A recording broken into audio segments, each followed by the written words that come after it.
ظاہر ہے محمد سے اوپر کوئی نہیں صلی اللہ علیہ وسلم۔ یہی وجہ ہے، دیکھیے شیخ سعدی کو کیا کہنا پڑا، یا صاحب الجمال و یا سید البشر من وجهك المرير لقد نور القمر لا يمكن الثناء كما كان حقه بعد خدا بزرگ کوئی قصہ مختصر۔ اے محمد صلی اللہ علیہ وسلم، آپ کی ثنا جیسے کہ حق ہے ہو ہی نہیں سکتی۔ غالب اس سے بھی آگے گیا ہے، میں بات ابھی آپ کو سناتا ہوں شیخ اس کا۔ آپ کی ثنا کا حق ادا ہو ہی نہیں سکتا، بس ہم یہ جانتے ہیں اللہ کے بعد آپ کا مقام۔ غالب جو آگے گیا ہے کہتا ہے، غالب ثنا خواجہ بیزدان گزاشتے کہاں ذات پاک مرتبہ دان محمد است۔ اے غالب ہم نے تو حضور کی ثنا تو اللہ کے حوالے کر دی ہے، اس لیے کہ وہی ذات پاک جانتا ہے مرتبہ محمد کا کیا ہے صلی اللہ علیہ وسلم۔ ہم بیان کرنے کی کوشش کریں گے تو توہین کر بیٹھیں گے۔ ہاں ایک پہلو ایسا ہے جس کے حوالے سے حضور کی عظمت ہماری سمجھ میں آئے گی۔ حضور ایک انسان کی حیثیت سے کیا تھا، ایک باپ کی حیثیت سے آپ کا کیا طرز عمل تھا۔ ذرا یاد کیجئے، جگر گوشہ رسول حضرت فاطمہ بتول رضی اللہ تعالیٰ عنہ وہ حاضر ہوتی ہے، ابا جان دیکھیے چکی پیس پیس کر یہ گھٹے پڑ گئے میرے ہاتھ میں، یہ کنویں سے پانی لاتی ہوں، مشکیزیں کہ یہاں پر بندیاں پڑ گئی۔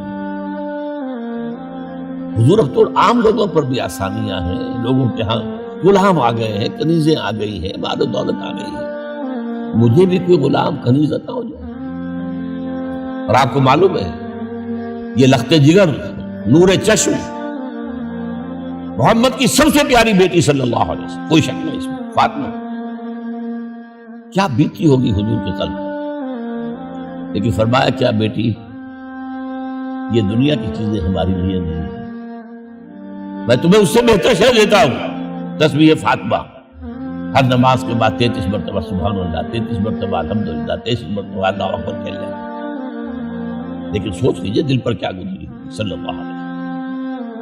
حضرت عائشہ سے پوچھئے، حضرت خدیجہ سے پوچھئے حضور کیسے شوہر تھے، آپ سے زیادہ خواتین کے حق میں نرم، گھر کے کام کا جھاڑو دے رہے ہیں، کپڑے جو ہیں بوسیدہ انہیں سی رہے، گھر میں بیٹھے ہوئے یہ کام کرتے تھے۔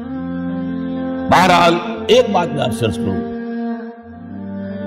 آپ انسان کی جس حیثیت کا بھی ذہن میں تصور کریں گے وہ ساری حیثیتیں محمد میں موجود ہیں صلی اللہ علیہ وسلم۔ محمد حاکم کی حیثیت سے بھی ہے، محمد سپہ سالار کی حیثیت سے بھی ہے، محمد قاضی القضات بھی ہے، محمد ہیڈ آف دی اسٹیٹ بھی ہے،